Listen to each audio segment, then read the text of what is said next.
Hey, chiropractors, welcome to Modern Chiropractic Mastery with your host, Dr. Kevin Christie, where we discuss the latest in marketing, business, and professional growth with some of the leading experts in the industry.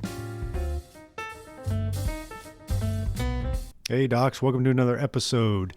Today, I got an exciting interview with someone that is doing big things with the UFC, and it's just very unique. And I've got Dr. Tera Giroux on this episode, and we're going to dive into everything that she's been doing over the last few years at the UFC Performance Institute out in Las Vegas and working with very high-level fighters. It's a unique take on chiropractic, her role in this sports medicine performance center. There's everything from PT to chiro to ATC to strength and conditioning. You know, it's a real good team, and we dive into everything from working as a team, knowing how to stay into your lane, how she got this opportunity, how she prepared for it, what she's learned since, the teamwork part of it, how she gets to travel for the different fights now, and a very wide array of unique injuries and conditions and things she does in the practice. And so we love to have these types of unique opportunities that chiropractors are afforded in today's modern world, right? Like we sometimes complain a little bit about our lot in life as chiropractors, whether you're dealing with Medicare or insurance reimbursement and things like that. But there's also a lot of exciting opportunities that we have as chiropractors that we didn't have 20 years ago. And she even tells a little story where one of the people that was a decision maker in this was from the Olympic Committee, the training facility there, which had a strong foundation of chiropractic. And this non-chiropractor really pushed for having a sports chiropractor on staff at the UFC facility there. And so it's great to start hearing these types of stories. And I want to spotlight some of the unique opportunities that chiropractors have out there. And Dr. Giroux does a great job of outlining how she got there, what she did to prepare, what she does in a day-to-day, and just some of the exciting aspects of it.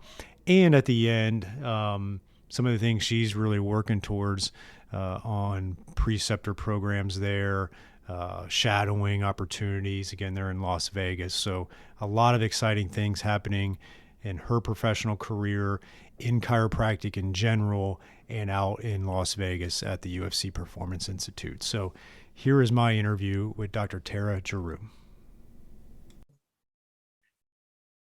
All right. Welcome to the show, Tera. I really appreciate your time today. I'm excited to dive into chiropractic, sports medicine, and the Ultimate Fighting Championship, right? Is that what it is? Yeah, you got it. Thanks for having me. I was just joking around that because on our pre-chat, I called it UCF because I'm here in Florida and we hear that all the time. So the UFC, and I actually have had quite a background as well. And that's how you and I first talked, was a mutual fighter that we worked together with that it was fun I knew him for years, and I know he was out in Las Vegas with you for a little bit. So that was cool. And that's how we first got introduced. And then, in my podcast, I've had other chiropractors doing unique professional aspects. And so I wanted to have you on. So before we dive into all that, tell us a little bit about yourself personally and professionally. Yeah. Well, again, thank you for having me. It's been, I'm really excited to be here today and to talk to you about this stuff. So I've been at the UFC Performance Institute for the last 3 years. Before that, I was in private practice for 5 years, worked with a couple awesome chiros as my mentors. I was really up in Seattle with Jim Kurtz for a few years. I worked and did one of my internships in Charlotte with the Panthers chiros, Dr. Brad Weiss, and kind of got introduced to like that sports world. Growing up, I was an athlete and I played a lot of different sports, and I knew I wanted to get into healthcare and medicine somehow, and was excited to learn that you could blend the two. Of course, all my friends wanted to go into physical therapy, but I got introduced to chiropractic in school. I actually got I worked for a chiro in town, worked just front desk administrative stuff, and kind of got exposed to it a little bit more. That's why I decided to go that route.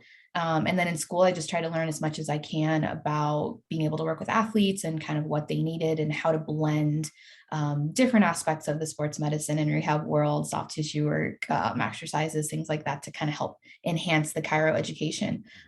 So yeah, obviously I think it's a lot of chiro's dreams to work in pro sports, and I didn't quite know how I was going to get there, or where I was going to end up. I kind of figured being and growing up in Detroit, I'd be a hockey or baseball. Those are kind of my passions, but it ended up in UFC and combat sports, MMA, and it's been such a really interesting sport to learn. I had really no background in it, and, knew who Conor McGregor was and things like that, but I didn't follow the sport really well. So it's been a kind of a whole new sport to learn as an adult. And then the really interesting injuries and different things that you see, and kind of taking into aspects, their training loads. I've learned so much, and I'm just surrounded by an amazing team at the Performance Institute. I think they're the best at what they do in the world. So just to be able to learn with them and grow these last 3 years has been incredible. That's cool. Yeah. It's one thing I remember when I was in school too, I wanted to work with athletes. And so I was, diving into all the different stuff with sports injuries. Cause, I would say every chiropractor says they treat sports injuries, and that's fine. You'll see it on the windows of every chiropractor. In Florida, it's, they'll see like auto accidents and then family care and then sports injury, like they'll list all the stuff Right. there.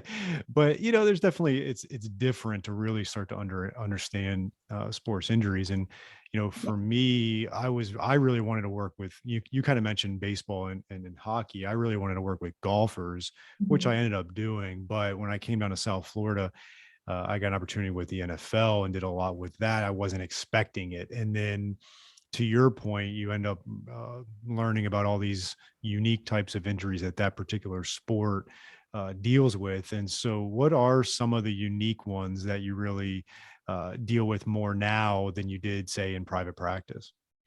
Yeah, absolutely. You're gonna have your chronic overuse injuries, that fighter posture, that, forward head flexion and shoulder rounding and all that stuff. Mhm. But something that I've really got exposed to that, has been incredible that I don't think a lot of chiros really understand and get the grasp for is like post-surgical rehabs and seeing Mhm. them like day two.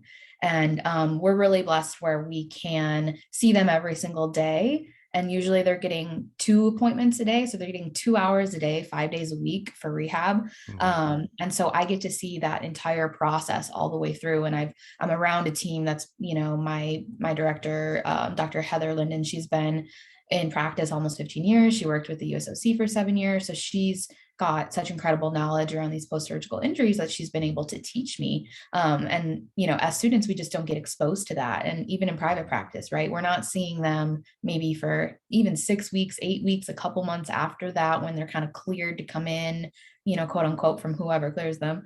Mhm. So I get exposed to like wound care. I get to take, we can take stitches out and some Mhm. other weirder things. It's the wrestling and grappling world. So you get staph, you get ringworm, you get Mhm. cauliflower ear, you get to glue cuts when they come in from sparring, they come downstairs and they come down, they're like, someone bust me open. So all of these really interesting kind of like, I don't know, I guess first aid or emergency medicine, wound care, that's been really interesting. The post-surgical, rehabs that we do Mhm. have been great. And then for us, we're really, we preach that one-on-one care. So I get to spend an Mhm. hour with every athlete. They don't have to pay. We don't have to deal with insurance.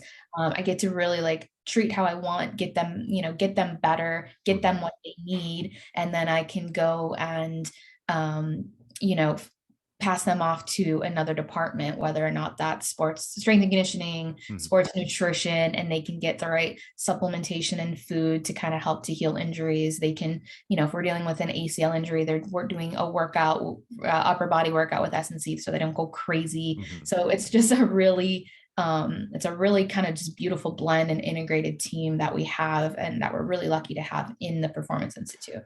That's great, because I was having a recent conversation with one of my retired NFL players, and we were talking about why he thinks NFL injuries are so much more common. Mhm. And he had a few different things, but one of the thing he talked about was in a lot of NFL teams, there's a lot of silos where the coaching staff is not communicating with the medical staff and is not communicating with the strength and conditioning staff, and there's Mhm. there's not a cohesiveness there with good communication. And so they're running into issues with that. It sounds like there's good communication going on now. So our audience can understand a little bit. Outline what the medical part of the team would be, and then we can go from there.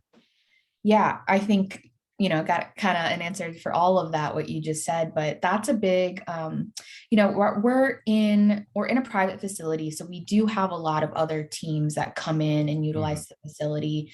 NBA summer leagues in Vegas, so they'll come work out because it's a private facility. They feel very Hmm. comfortable there. We've got NFL draft, a bunch of people were just in for that, and so on and so on. People drop Hmm. in all the time and work out there. And that's a common theme is what we hear is why are you coming to us, or why are you seeking out private people when you're supposed to have this incredible, great, top of the line performance team, sports medicine team, strength and conditioning team in Yeah. these in these organizations? And not to call anything out, or but Hmm. it's, you'd think that you'd have the best of the best, and that they wouldn't need to go Hmm. elsewhere, but that's just not the case. So really, the origin of the Performance Institute was um kind of looking at that model, and then also knowing, kind of knowing what MMA and UFC is. It's a global roster of 700 people, right? So Hmm. everybody lives everywhere. There's not teams, a huge team or a union. So these guys are just at their gym wherever they are, and they have to find their own care and do all these Hmm. things. And they're independent contractors, our Yeah. athletes. So they really, everything is on their own. So a couple of our older athletes and Hall of Famers, specifically like Forrest Griffin, who's one of my bosses, he really wanted to open up a facility that could help, progress the sport, take care of these athletes better, Hmm. educate them, educate their camps, their coaches, their teammates on, what best practices are for MMA, how to Hmm. reduce injuries, how to increase longevity in your sport, because it's, you can't do this sport Hmm. forever. It's really hard on you. Oh yeah, very. And and things like that. So that's kind of how the origin of the UFC Performance Institute Hmm. was born. And it became this kind of safe haven for the athletes to come if they do need help with their weight cuts and nutritional Hmm. needs, or, injuries that just won't heal, if they needed, advice, or if they wanted to come and get their rehab done with us. So, kind of how it started is, we had some local athletes in Vegas, and then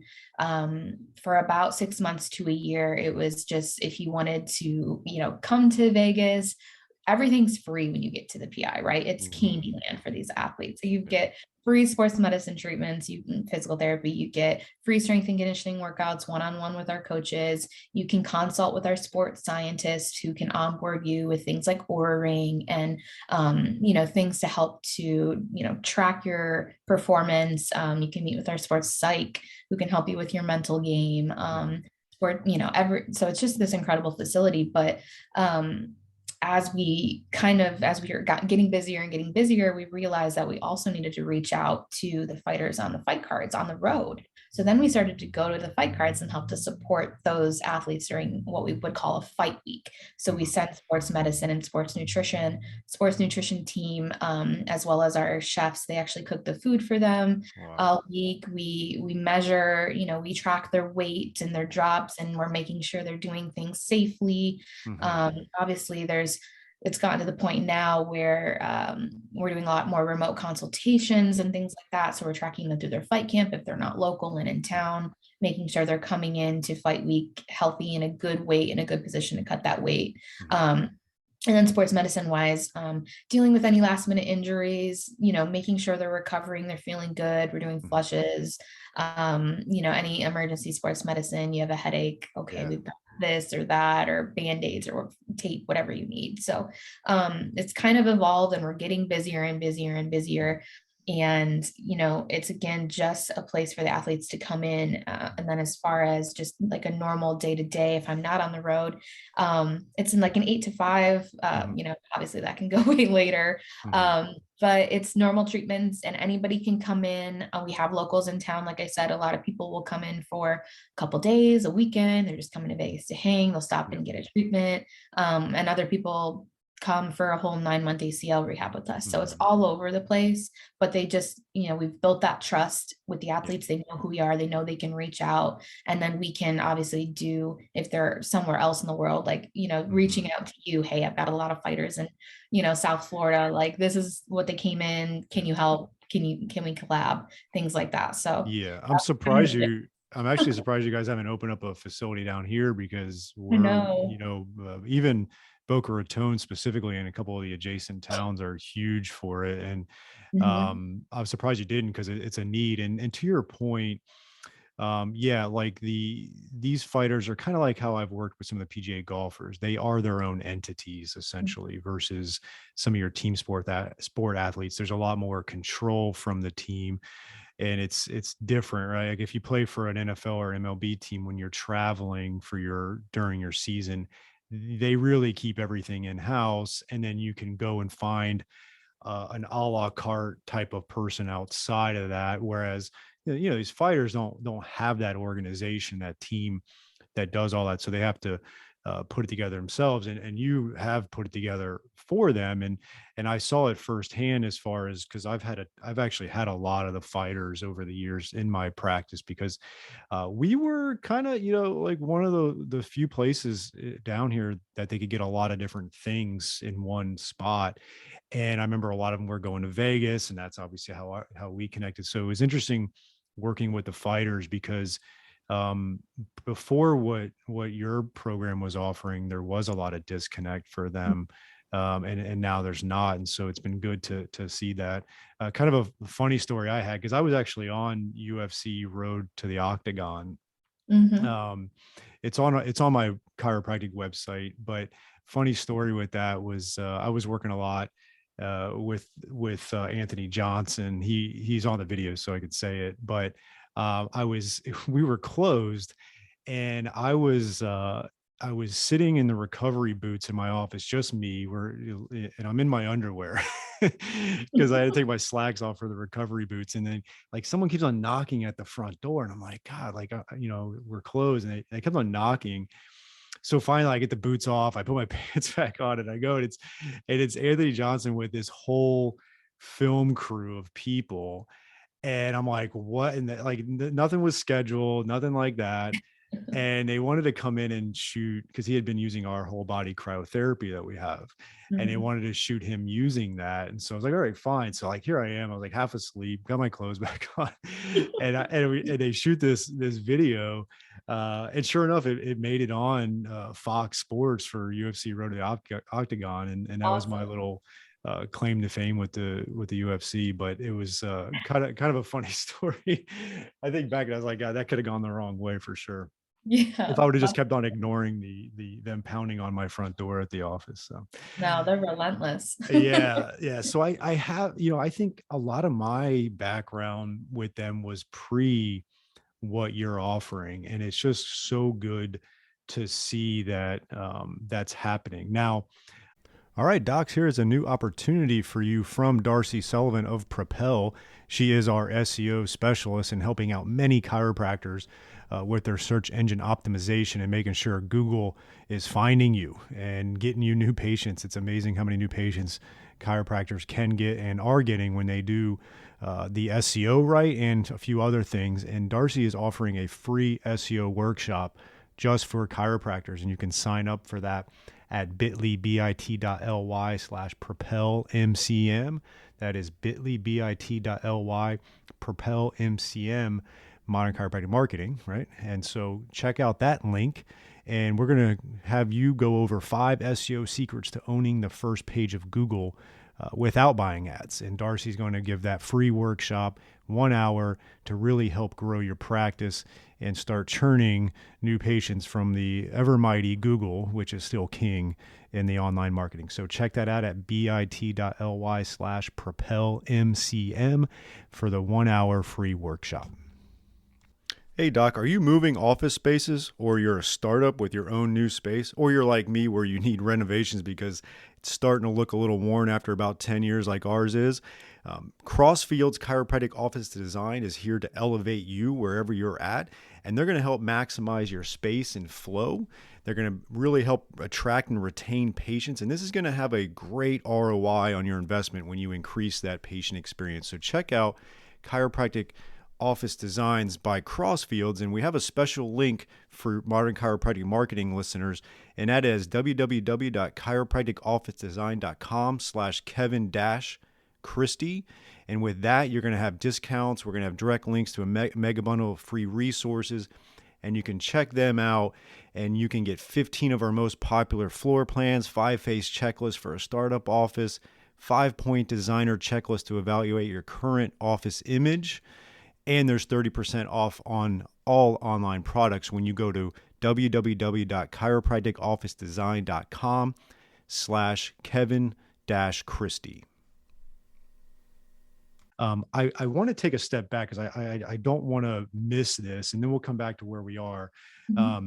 How did you get this opportunity? Because obviously you were in Seattle, you're doing some stuff in North Carolina. How did you get this? Tell me how you qualified for it, how the whole thing came out, and the decision-making process for you to move to Vegas for it.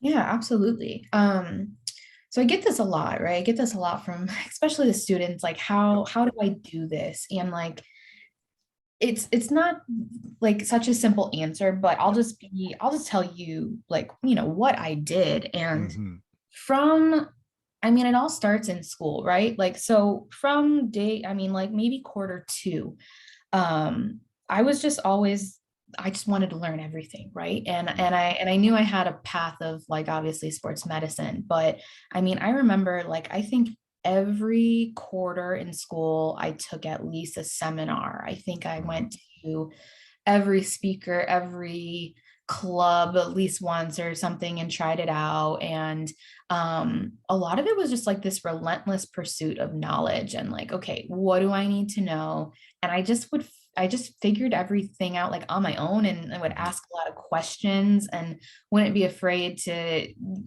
pick people's brains and, reach out for coffee with people. So there was a lot of people in my class that weren't doing that. And I just never understood like why, or how do you think you're going to get to this point if you're not doing these things? So I mean, I remember by the time I graduated I was ART certified, and now it's a lot more common. So I will say like there's probably students like, well, I'm doing that now, but I will say 8 to 12 years ago when I was in school, like nobody was ART, Graston, rock tape, certified by the time they were out of school. Like, nope, like not a lot of people.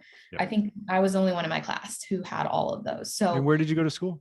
Palmer, Florida. Perfect. Palmer, Florida. Yeah. So, for me, it was like, okay, all of these, and I had a great mentor, as my CI, my clinical, preceptor in school. And we were kind of like the sports mod. So I got exposed to things like Stu McGill and, FMS and SFMA and McKenzie and all of these things. And then just kind of diving deeper and deeper into those holes, making sure I spent all my extra money when I was in school, and then the first couple of years in practice, taking every seminar I could. And, I am a little bit of a seminar junkie for sure, but it wasn't about like, oh, I need to be like so good at all of these things and I'm going to like go down all these rabbit holes. I was always like, okay, I'm going to go to this and I'm going to take what I want from it. And like, if I can learn one or two things, that's perfect. And then I'm just going to blend it. And I think a lot of people go down like these rabbit holes of like, I'm a McKenzie doc, or I'm an SFMA doc, or I'm an ART doc. And I'm like, that's really great. And those are all fantastic tools, but there's going to come to a point you're going to have a patient when it's not going to work for them. So Yeah. then where do you go to? What do you do for them? So for me, it was just about how can I be the most well-rounded? How can I have the most tools in my toolbox? And I just kept trying to learn and read and watch podcasts or listen to podcasts, watch videos and be on Instagram and looking at exercises and okay, that's good for that. And just like having this catalog in my brain to be able to pick and play from that. And something that I am kind of proud of myself is when I felt like I had learned as much as I could in a situation or a place or a job, I moved on. I'm not a complacent person. I really will take advantage of the situation and learn as much as I can. And as soon as I feel like, okay, I've hit my max here, then I know it's time to move on. So I did, I went from Florida to Charlotte to another practice in North Carolina to out to Seattle. And I had 2 docs in Seattle and ended with Dr. Kurtz, who was awesome. And I loved that practice. But, for me, it was just about, I made a choice to move literally from East Coast to West Coast because I had gone to a Stu McGill seminar in Portland and I got, introduced to all of these people out in the Pacific Northwest. And I was like, oh, this is it. They were ahead of the game. They were doing all of these things already. They were very integrated. Acupuncture and naturopathy, they're a lot more respected there. So you could have this more integrated team. Insurance paid better. So I was like, that's where I got to go. That's where I got to be to practice how I want to practice and learn these things. So I literally moved to Seattle, didn't know anybody. My mom hated the idea. It was super far from where she was in Michigan. But I just went and again, just kept trying to learn as much as I could. Dr. Kurtz was an amazing mentor. Dr. Sue Brown was an amazing mentor, and just kept learning and taking seminars and all these courses. And by that time, about 5 years into practice, I had, the CV was looking good, right? So at that point, it was just like, and I was working with athletes, they had a big sports practice, Dr. Kurtz and them in Seattle. So we were exposed to, various MLB and CrossFit and Ironman and, yada, yada. But it was that kind of on the field experience that I was missing. And this position came up with the UFC. I saw it online. And I was like, oh, I'm qualified for it. I guess I don't really have a ton of on the field experience, but I was qualified for it. And it was an ad that was for either a PT, ATC, or a sports chiro. So I applied just around Halloween of 2018, I believe. And I didn't hear back until a week before Christmas. I thought, whatever. They're not going to call. But I get a call and they want to do an interview. So I jump on an interview with them a week later and I can tell I'm on this huge TV screen and it's in the boardroom and I've got Forrest Griffin and my director now, Heather, and a couple other VPs and stuff. And I'm just oh, okay. And it's this fire quick interview. It's 30 minutes. I can tell they're stressed. I think it was a fight week in town. It was right before Christmas. I could tell they were just over it. So I thought it went terrible. But I did remember had him laughing at the end of the conference call. And I was like, all right, well, whatever. That was cool. At least I got a call. At least I know I'm heading on the right path. A couple weeks later, they call again and they fly me out to Vegas for an in-person interview. It was then where I kind of got to know them more and a little background on just my current teammates is I let you know they worked for the USOC, which obviously most chiros know is it's very chiro heavy there. So she was really adamant about getting a DC on staff to kind of help to complete that nice integrated circle of PT, ATC, DC. So a little bit of a kudos and thanks to her for wanting a DC, for trusting that, that would be a good fit for the company and that I would be a good fit. So I kind of tell people my path to get here was a lot of hard work, but it was also a little bit of luck and opportunity and trust in my team to bring me on. I think you have to set yourself up for that success for sure. And I think I did a decent job at that. I mean, I'm here now and, but I'll tell you what, it was really hard to integrate into this high performance team. Yeah. It Tell is. me about that. Tell me, like, you got the job, you Yeah. started, like, how'd it go? Yeah. With that whole onboarding and integration. So it was a struggle. I'll be honest with Hmm. you. It was tough. And it was, it was easy to go in and treat and like be a good clinician. And like that was never like they had the utmost trust in me, but I really had to learn how to be a part of a high performance team. And it's a lot harder than you think, man. It is. As a chiro, you're mostly going to always being told you have to do everything on your own. You're gonna own your own practice. Hmm. It's very self-sufficient. You're kind of the doctor, nutritionist, PT, kind of all rolled into one sometimes. So I definitely went, had to turn that mindset off of like, well, I know everything, I do everything, I can do everything.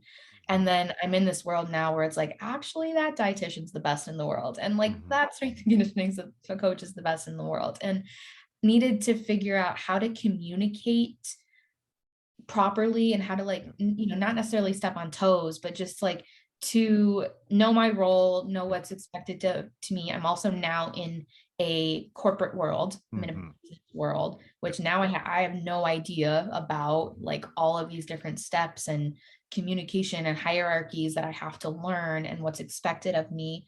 A little bit of it was like I kind of got thrown in and they were really busy and there was a little onboarding, Hmm. that could have been a little bit better for sure. But like it's a whole different world. So Yep. I'm sure lots of sports chiros can attest where, if you're on an NFL team as a sports chiro, Hmm. like you're only going in, you're only doing that, right? Like you can't really step And on the MD's, yeah, the athletic trainer's toes, and yeah. it's a different and world. and a lot of the chiropractors that work for, say, the sports teams, they have their own private practice still, and it's just kind of Mhm. like you go there occasionally. Obviously, you're full time with that. One of the gems I want to highlight that you mentioned is whether you're in a setting like yours or if you are in private practice working with local high school team on something, is you really do have to know your role and communicate really well, especially at some point in the process, you're going to be the one that you're going to be the new person in this, and you don't want to go in there guns ablaze and that you do everything. Yes. You got to really figure out who's doing what, who is kind of the gatekeeper, and know what your role is and have it clearly defined, and ask the appropriate questions to find that out. Don't just trial by error, like do something without asking and then they say, oh well, that's outside of your lane type of thing. And so it's Yeah. not about what you're qualified to do or what you do in your private practice. You need to have the communication and know your lane with that. And so again, whether you're at a high level performance place like this, or obviously if you're in private practice, I know like when I traveled the PGA Tour for a year, a lot of the golf, I worked with four particular golfers. They had someone that did X, Y, and Z, and I was not going to do X, Y, and Z. And I made sure I kind of did an audit of that when I started working with them. I was like, okay, what do you have as far as your personal team now? Boom, figure Yep. that out. And so I'm glad you brought that up because I think it relates to every chiropractor listening. If you're going to work in these types of teams, whether it's again high school, college, professional. Yeah. And some of that is just listening and like, Mhm. how can I help? What do you need? And start there and build that trust, right? Just start like, what do you need? Let me do that job really well. That's what you Mhm. hired me to do. Yeah. And then as you build that trust, then you can start to kind of be like, well, this or that, or like, I would do this, or have you thought of that? And start to kind of build that trust and collaborate a little bit more. And then you'll be able to do more, Mhm. but don't come in guns a-blazing Yeah. and like, you know what I Oh, mean? I Like, hear it all the not time, gonna man. go off well. Yeah. Yeah. I've heard so many stories from athletic trainer. I'm actually on the board of athletic training for the state of Florida. And so I know a lot of athletic trainers and stuff. And I always hear the stories, and it's not just related to chiropractic. I've heard plenty of stories where they bring on a physical therapist, the same thing, or, it's just, it doesn't matter the profession, but just don't be that person and ruin it for yourself. And honestly, for the athlete, that's what it always comes down to for sure. So let's segue a little bit. Tell us about the traveling you get to do for these events. I know obviously the last Yeah. couple of years with the pandemic, it calmed down, but before that, and now you said earlier that's ramping up. So tell us a little bit about that. Yeah. So, I mean, one of the really cool things that I was excited about when I got the position was the opportunity to travel. And the UFC puts on fights all over the world. Hmm. So we're in a different place every week. Every Saturday, usually there's a fight. I think there's 40 to 44 fights a year usually. I think this year there's 44. It's out of the 52 weekends in the year. That's a lot. It's a lot. So there's a team of four of us now, and we do Hmm. rotate through so everyone gets the opportunity to be on the road and to experience that. It's a little bit different for sure. And I'll Hmm. talk a little bit about what a fight week is like. So the first year, I got to go to a couple different places, which was awesome. I think I went to Boston, DC, Vancouver, Sacramento. We obviously have big fights in Vegas, and anytime there's a fight week, so to speak, it's a lot different than my normal, like if there's not a fight in town or I'm working a fight card. So Gotcha. normal week, kind of like I said, is kind of a nice normal 8 to 5, which is Hmm. amazing because a lot of other pro sports teams don't work like that. So Hmm. we're a little bit blessed for that. But when you do go on the road, it's mayhem and it's crazy, Hmm. and you're only one person for the whole fight card, which is usually between like 24 and 30 athletes that you're supporting for that week. And usually fly in Monday, get things set up. Tuesday morning, we start what we call check-ins. So the Hmm. athletes they'll come down and got a big media room, and they'll go sign their contract, get their outfitting, sign their posters, kind of get their schedule for the week for media. And then we'll also have like a little booth and table with sports medicine and nutrition. And I'll start scheduling them for treatments. And I'll usually start treating Tuesday night. And Hmm. it's all day Wednesday, all day Thursday. Thursday night, they start to do their weight cut. So then I kind of transition into kind of medical first aid support for if there's anything Hmm. that goes crazy there, into Friday morning where they actually weigh in. So I'm usually up early, making Hmm. my rounds, making sure everybody's doing well. If I need to call in any support or help or for, medical doctor, first aid, EMR, that's been situations for sure. And then kind of as that, and then transition back into more treatments all day Friday, Saturday morning up until the fight on Saturday. And there's definitely been situations where I've done, and this doesn't seem like a lot, but like 15 treatments, and they're usually hour-long sessions. So maybe like 15-hour-long massages, a day. And I know a lot of Hmm. chiros were like, oh, I've seen 50, I see 100, but Yeah. it's a little different. Um, Hmm. you're Hmm. doing soft tissue work for 15 hours a day. Yeah. So there's no real rehab. It's a lot of massages, a lot of flushing, a Yep. lot of stretching. There's obviously people that come in with like last minute injuries. So could be dry needling, cupping, ART, Graston adjustments. We usually bring a shockwave Hmm. on the road with us, which has been great lately. Normatec boots, game readies, you name it. Got the whole Anything thing. for recovery. Got the whole thing. Travel with like 5 bags. So the fight week's a lot different, and Yeah. it's very fun. You get to be on the road with some different people. The athletes appreciate it so much. You're getting them through the hardest week of their camp. They're literally like a shell of Hmm. themselves. They're very, low on weight. And then you get to see that whole process and them weighing in, and then you get to Hmm. enjoy that fight usually at the end of the week. So COVID definitely took a damper of our travel, so to speak, the last year and a half, but we are getting to ramp up. We kind of just got the schedule for the rest of the year. It's looking like there's going to be a lot more fights on the road, which is very exciting. And I am actually getting ready to head to Singapore in a few weeks for our Hmm. first Asia fight in a few years. So Yeah. very exciting. That'd be your first time to Asia. Yeah, yeah. And I'm gonna spoil myself and do a week in Thailand too. Good. So I did never been Thailand before. Yeah, I went to Thailand before, and there. Cambodia. It's cool. Good, Yeah, good. You'll be very able to excited. piggyback a little vacation. That's nice. Yep. Um, that's great. Now, when you go to the fights, you get to watch the fight in person, or do you have to stay back and kind of help out? Yeah, so mostly I'm done by the fight, by the time Mhm. the fight starts. So it's kind of I'm always a little bit better, but at the end of the day, so Mhm. most people on the fight, working that fight week, other teams, they're done by 5. They get to like go out to nice dinners and they're Yeah, drinking and stuff like that. And I'm like, I'm working all night, but then they yeah, work the fight and I get to enjoy the fight. So gotcha. kind of got to, pick and choose what you want. But I usually get to usually get to go and enjoy it. And it's a Mhm. nice reward at the end of the week. There's definitely been times where I've gotten a call like, hey, can you come back and check Mhm. this out before the fight, during the fight? I'm running through the arena in heels and a dress and trying to get backstage. And there's been crazy moments like that for sure, that the athlete trusts you enough that they want you in the back to see, check something out last minute. So there's definitely been those situations, but for the most part, that's definitely your reward and it's a lot of fun.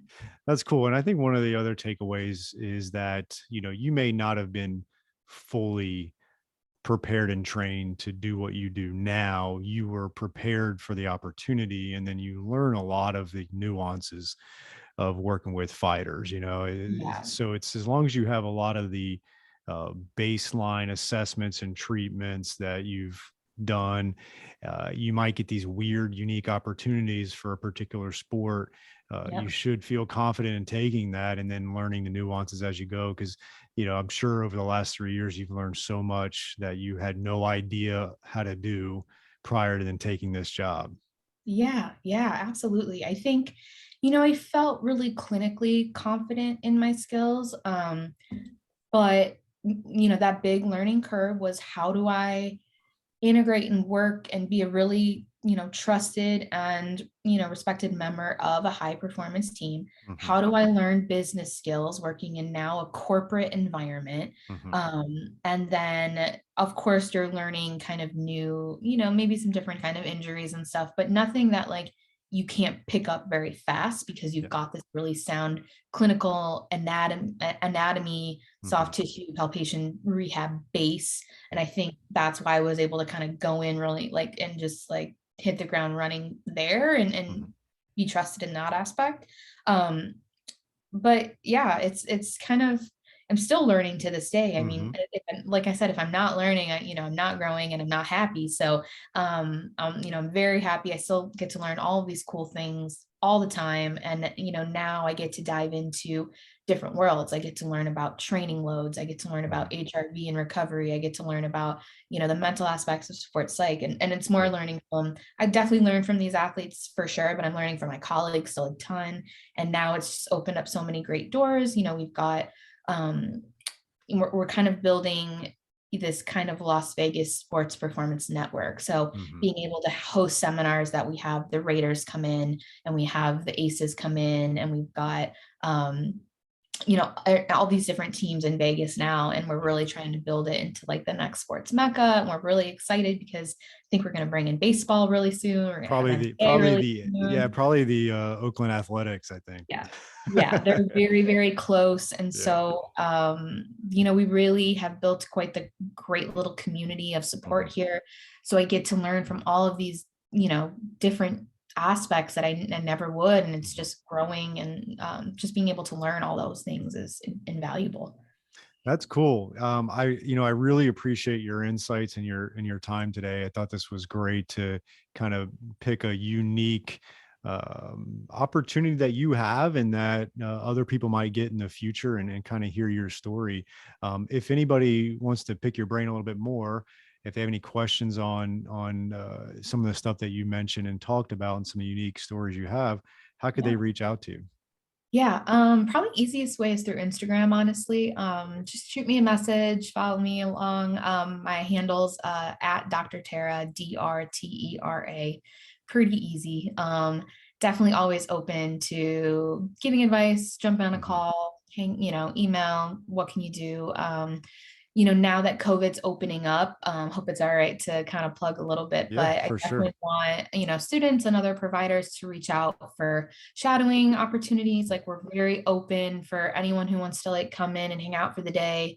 Mhm. Kind of just got the okay to do that, and as Oh, COVID good. figuring out. So last Yeah. few years, I've definitely been hit up the last few years, but it's just not been possible because it Yeah. is a pretty private facility, and with COVID and the athletes, we had to be really careful. Yeah. So yeah, I'm hoping, to get more people to come out to shadow, to kind of see what that world is, to kind of get a different viewpoint on how Cairo can fit. And maybe it's not really what you think it might, or might the traditional Cairo Hmm. use is in a facility like that. So, one of my goals also is to start a preceptor and start a sports residency this year. So I'm really Nice. hoping to partner with a couple colleges and establish that and kind of just open a whole new world to the next Mhm. generation. So Oh, that's great. I think that'd be awesome. yeah. Yeah, I'm glad you mentioned that. And so definitely my audience reach out to you if they have any questions about those opportunities. That'd be amazing. I might come preceptor for you.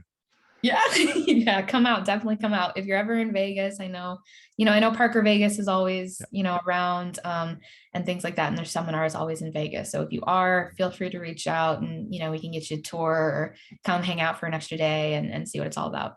perfect. Awesome. I really appreciate your time today. I'll put that information also in the show notes that reach out to you. And hopefully I know you'll get some people reaching out for sure, because that's a great opportunity. So thank you today. Yeah, absolutely. Thanks so much for having me, Doc. That is it for this week's episode. But before you leave, check us out at www.modernchiropracticmarketing.com for all kinds of free resources such as blogs and the podcast episodes. We've got online courses. You can check out the Chiropractic Success Academy there, which is an amazing online coaching system for you at a very affordable monthly rate. There's a free online course on the modernchiropracticmarketing.com website, so check that out. If you're interested in some one-on-one coaching, we can do that as well. We have all kinds of resources for you there, and we would also truly appreciate if you could rate and review this podcast if you're getting valuable information out of it. I can't thank you enough, and we'll see you next week.